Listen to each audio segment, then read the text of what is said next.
slow motion. Really? That's very cool. That's very cool.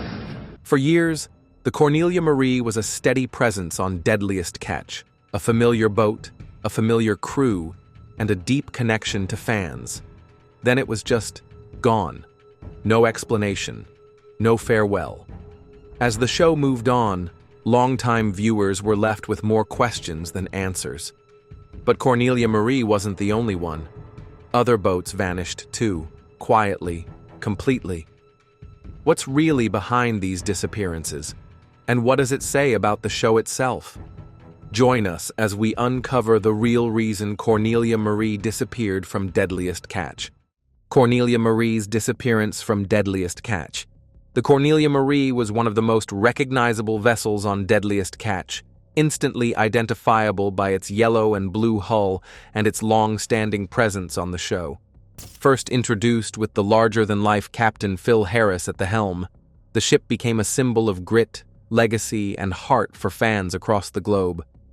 After Phil's tragic passing from a stroke in 2010, while filming was ongoing, the boat eventually transitioned into the hands of his son, Josh Harris, who bought it with co-captain Casey McManis. From season 10 through 18, the vessel remained part of the core fleet, with a few absences such as in season 13. However, it didn't return for season 19 or 20, and no official farewell or on-screen explanation was provided. One would then wonder, what went wrong, and when? Stay tuned, the most interesting part is still ahead. Viewers were left wondering why one of the show's staples had suddenly disappeared. Though Discovery remained quiet, behind-the-scenes revelations have helped piece together the troubling reason behind the Cornelia Marie's vanishing act.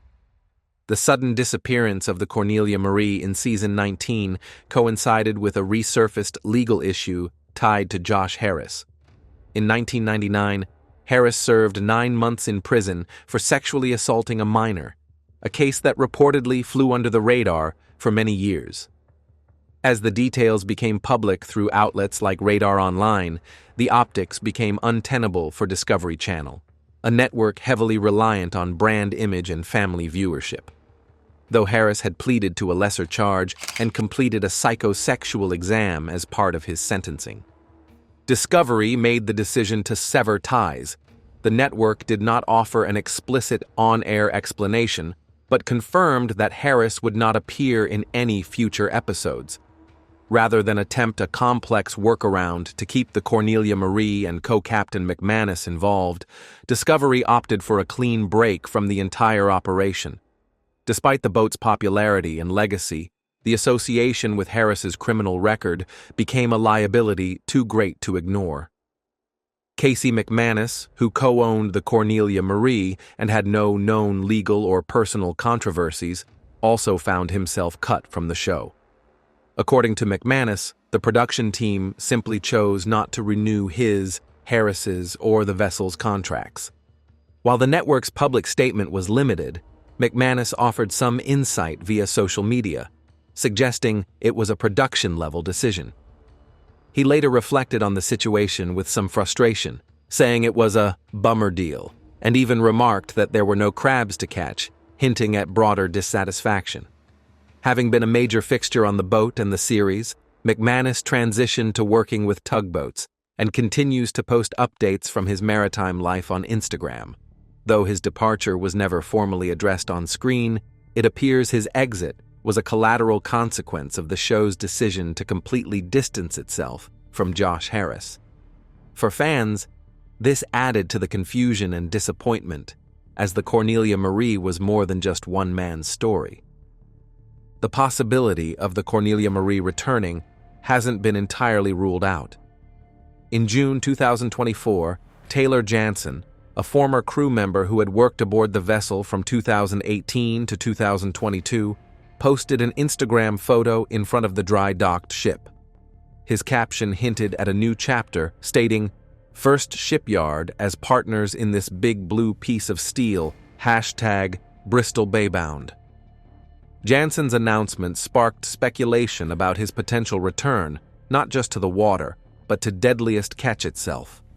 Though it's unclear how his new partnership affects McManis's or Harris's shares in the boat, fans quickly began to hope that the vessel's most turbulent era might be giving way to a fresh start.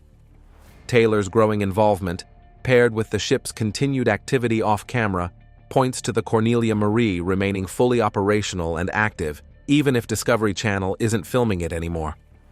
Whether Jansen's leadership will be enough to revive the boat's presence on screen remains a possibility. For many longtime fans, Taylor Jansen was more than just another deckhand. During his 4-year stint aboard the Cornelia Marie, he took on multiple roles, including engineer and greenhorn. He also gained a reputation for resilience after enduring a string of serious injuries on the job. In one incident, he was slammed by a massive wave carrying 80,000 gallons of water, hurling him across the deck. On another occasion, he was struck in the head by a loose crab pot during a storm. Finally, he suffered a gruesome injury that required cutting open the skin on his finger. Jansen's perseverance earned him credibility with viewers, making him a logical choice to represent a new chapter in the Cornelia Marie's story. With him now listed as a partner, the boat seems poised for reinvention, one that could potentially reconcile the ship's proud history with the reality show's evolving standards. But nothing has yet been confirmed by Discovery. Still, there's a lingering sense of uncertainty. Discovery Channel has not officially commented on any potential return for the Cornelia Marie, nor has it announced any renewed partnerships with Taylor Jansen or any other co-owners. At the same time, the show's history of surprising returns, like the Cornelia Marie's comeback in Season 14 after its unexplained Season 13 absence, keeps fans cautiously optimistic. For now, the vessel's fate remains in limbo. The brand it built over 2 decades, along with its deep emotional ties to Captain Phil Harris and his family, ensures it won't easily be forgotten. Whether it sails back into the series spotlight or continues life away from the cameras, the Cornelia Marie remains a powerful symbol of Deadliest Catch's complex, often turbulent legacy. What happens next depends not only on network decisions, but also on how the ship's ownership and public perception evolve in the years ahead. This makes us question, how did the Deadliest Catch show even come about? Let's get into it. The rise of Deadliest Catch and challenges so far. Deadliest Catch first aired in April 2005 on the Discovery Channel, chronicling the perilous world of Alaskan crab fishing. Produced by Original Productions, the show was conceived as a gritty, real-world look into one of the most dangerous professions on Earth. From the outset, the stakes were brutally clear: rough seas, freezing winds, and heavy steel equipment colliding with human fragility. What set the show apart was its raw authenticity, achieved by embedding film crews aboard working vessels during active king and snow crab seasons. With narration initially by Mike Rowe, the show introduced viewers to a revolving cast of captains and crews who risked their lives for big paydays. The concept proved instantly gripping.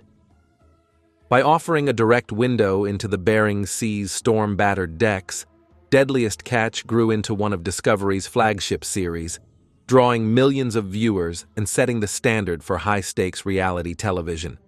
Impressive, yes, but what you're about to hear will blow your mind. At the heart of Deadliest Catch's long-lasting appeal is its rotating ensemble of fishing boats and personalities. Each vessel represented a different flavor of leadership and strategy, creating an unscripted drama that rivaled fictional series. The captains, often lifelong fishermen, brought with them years of experience, personal demons, and a never-quit attitude. From the disciplined approach of Captain Sig Hansen aboard the FV Northwestern to the gruff resilience of Captain Wild Bill Wichrowski, the show's longevity owes much to the emotional arcs of these men and their crews. Unlike other reality shows, the stakes weren't fabricated.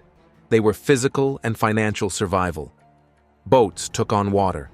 Crew members were injured, sometimes killed. A good haul could mean a 6-figure payout. A bad run could bankrupt a vessel. This reality shaped the tone of the show: tense, unpredictable, and deeply human. not all aspects of the show stayed clean. Over the years, Deadliest Catch has been caught in its own net of controversies. Multiple cast members have been involved in legal issues ranging from DUIs to violent offenses. In 2010, production manager Matthew Schneider was arrested in a drug bust, highlighting the chaos that sometimes extended behind the camera. Former deckhand Joshua Tell Warner, who appeared on the FV Wizard, turned out to be a wanted bank robber who was eventually captured after being recognized from the show. The death toll has also haunted the series. Several cast members, including Nick McGlashan, died due to substance abuse problems. Lawsuits have been filed by participants, such as Nick Mavar, who sued the production company following a medical emergency that he claimed was poorly handled. Despite the drama, the show continued to push forward, but these incidents exposed a darker undercurrent behind the adrenaline-fueled visuals. Deadliest Catch wasn't without criticism, especially when it came to how reality was portrayed. Some former crew members and viewers claimed that parts of the show were exaggerated, with producers allegedly editing scenes to heighten tension or highlight drama that may not have been as intense in real life. Questions were raised about manipulated sequences, selective editing, and whether interpersonal conflicts were emphasized just to hold viewer attention. Others accused the production of tweaking quotas to make certain storylines more exciting. Still, most agreed the physical danger of crab fishing was real. What helped the show stay grounded was its strong production team, led by Tom Beers of Original Productions. Beers, known for other work like Monster Garage, helped design a format that mixed real-world danger with a documentary feel. Filming with waterproof gear and GoPros, the show captured the rawness of the Bering Sea. Even after Beers left, his successful formula lived on. One defining feature of Deadliest Catch is its high turnover rate, both in crew members and vessels. Boats vanish between seasons for many reasons: engine damage, lack of funding, ownership changes, or personal scandal. When a vessel is no longer operational or loses its production contract, it's retired from the show. Sometimes boats are scrapped or sold. In other cases, they return after seasons-long absences. The unpredictability adds realism, but also confusion for viewers. Some retirements are explained, others are not. Fans have speculated endlessly about ships like the FV Katmai, FV North American, and FV Victory, which quietly exited the series. The show rarely explains these changes, choosing instead to focus on those still battling the waves. This transient nature mirrors the fishing industry itself, where turnover is fast and financial margins are razor-thin. For a series committed to truth, these disappearances were both organic and inevitable. As the show entered its second decade, the wear and tear showed not just on the vessels, but also the people. Drug addiction, physical injuries, and mental burnout took their toll on many returning figures. Jake Anderson, for example, lost both a sister and father during his time on the show. Other crew members walked away quietly, unable to handle the toll. Still, new captains emerged, eager to prove themselves. The series shifted subtly to include more family dynamics, intergenerational crews, and the evolution of commercial fishing in a modern regulatory environment. Safety technology improved. Rules got stricter. The hulls, once completely uncontrolled, began to reflect sustainable practices and changing quotas. These developments were woven into the episodes, creating a living record of how the industry, and those working within it, had changed. For viewers, the appeal deepened. This wasn't just about crab, it was about survival. Despite its imperfections, Deadliest Catch has remained a cultural anchor on the Discovery Channel. Now, over 20 seasons in, the show still commands a dedicated audience. Each season brings new risks and new faces, alongside familiar veterans like Captain Sig Hansen. For Discovery, it's one of their longest-running and most successful franchises. Its impact has also extended into spin-offs like Deadliest Catch, Bloodlines, merchandise, books, and even slot machines. Whether the appeal is the unforgiving nature of the sea or the stubborn bravery of the people who face it, something about the formula continues to resonate. Even with boats like the Cornelia Marie exiting under controversy, fans keep coming back. Deadliest Catch, in many ways, has become more than a TV show. It's a saga of human will, weathered steel, and unpredictable seas. And as long as the Bering Sea remains cold and cruel, the cameras will likely keep rolling. In fact, Cornelius is not the first boat to disappear. And what are the others? You're at the edge of your seat, and it's about to get even better. Other ships which disappeared from Deadliest Catch but shaped it. The disappearance of the Cornelia Marie wasn't just about a missing boat. It was a jarring disruption to the continuity that had shaped Deadliest Catch for years. Viewers had followed the vessel through treacherous seasons, celebrated its victories, and mourned its tragedies. Its sudden absence in seasons 19 and 20 created a narrative gap that left audiences unsettled.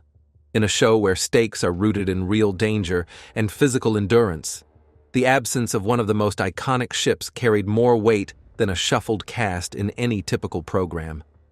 There was no on-screen farewell, no formal explanation woven into the episodes. Production didn't address its exit within the story, creating space for theories, frustration, and silence where there had once been legacy. What made it harder to accept was that the Cornelia Marie wasn't just a prop, it was a character. And for fans who followed every swell and storm, its disappearance hit unexpectedly close to home. But this gets even sadder. The Cornelia Marie is not the first vessel to vanish from Deadliest Catch without closure. Over the years, the fleet has shifted dramatically, with several prominent boats disappearing quietly, sometimes permanently. The FV Destination, for example, was lost tragically in 2017 when it sank in the Bering Sea, taking all 6 of its crew members with it. The Coast Guard investigation revealed icing and stability issues as contributing factors. It was a devastating real-world event, and Deadliest Catch paid tribute to the lost crew. But other boats faded more subtly. The FV Katmai, a vessel that featured early in the series, simply disappeared after season 5. Its exit was never explained on the show, leading to speculation about mechanical issues or ownership disputes. Similarly, the FV North American, one of the show's original vessels, left after season 4 without narrative closure. The pattern was clear. Unless a disappearance had dramatic weight or death, the production often let it pass without comment. One particularly notable vanishing was the FV Wizard. As one of the most durable vessels on the show, the Wizard was captained by Keith Colburn and appeared in more than 15 seasons. But even it faced a pause. After Keith tested positive for COVID-19 in season 17, filming complications and changing crew dynamics led to its temporary exit. Though the boat returned, the instability reflected how production logistics, health issues, and personality clashes could all impact a vessel's fate. The FV Seabrook met a similar fate. Once a prominent player captained by Scott Campbell Jr., the boat faded from the series after tensions between Campbell and producers.